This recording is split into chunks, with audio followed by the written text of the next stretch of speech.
C'est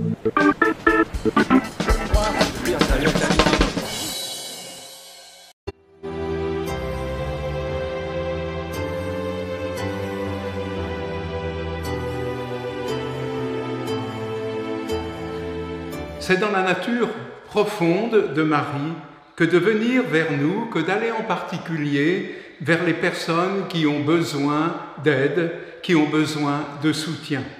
Nous en avons un magnifique témoignage dans l'Évangile selon saint Luc. C'est la visitation de Marie à sa vieille cousine Élisabeth, qui va donner naissance à Jean-Baptiste et qui a besoin d'aide pour les derniers mois de sa grossesse. L'Évangile nous dit que Marie, ayant appris la situation d'Élisabeth, se leva et partit en hâte vers la Judée où Zacharie et Élisabeth habitaient. Il lui a fallu probablement, c'est une estimation, environ 4 jours à pied pour y arriver.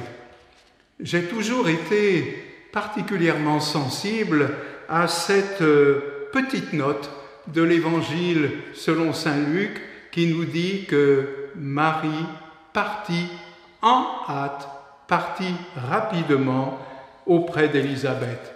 C'est que pour Marie, le service à rendre à Élisabeth ne souffre aucun retard.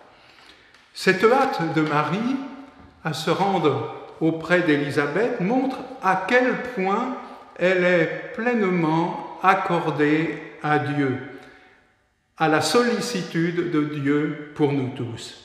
C'est en raison d'ailleurs de cette sollicitude que Dieu est venu jusqu'à nous en la personne de son Fils Jésus. C'est en même temps en raison de cette même sollicitude que Jésus n'a cessé au cours de sa mission de parcourir le pays, d'aller de village en village à la rencontre des gens, en particulier à la rencontre des petits, des pauvres, des souffrants, des exclus. Oui, Marie a été, on peut le dire, pleinement accordée à ce mouvement de Dieu vers nous, en étant attentive à chacun, comme on le voit avec Élisabeth. Et nous pouvons aussi l'imaginer, je pense, vivant cela dans la vie ordinaire de Nazareth, attentive à chacun. Et maintenant que Marie est dans la gloire du ciel, elle demeure à jamais ce qu'elle a été sur cette terre. Elle demeure la mère de miséricorde. Être miséricordieux, c'est tout simplement se laisser toucher jusqu'aux entrailles par la misère d'autrui, et c'est se lever, c'est se mettre en mouvement sans retard pour lui apporter l'aide dont il a besoin. Marie continue aujourd'hui à avoir cette attention miséricordieuse pour chacun de nous. Elle ne cesse de se faire proche de nous. Ses nombreuses apparitions en divers temps de notre histoire, en divers lieux de notre terre, témoignent de cette continuelle venue de Marie vers nous et de sa proximité, que ce soit à Lourdes, à Pontmain, à la Salette, à Fatima et en bien d'autres lieux. Alors, oui, puisque Marie vient à nous et se fait proche de nous, allons à notre tour à Marie. Soyons proches d'elle. Plus encore, je dirais, prenons-la avec nous, prenons-la chez nous. Souvenez-vous, lorsque Jésus, cloué sur la croix, désigna Marie à son disciple Jean, son disciple bien-aimé, il lui dit « Voici ta mère ». Et l'évangéliste Saint Luc de préciser qu'à partir de ce moment-là, le disciple l'a pris chez lui. Eh bien, faisons de même, chers amis. Prenons Marie, notre mère, chez nous, avec nous.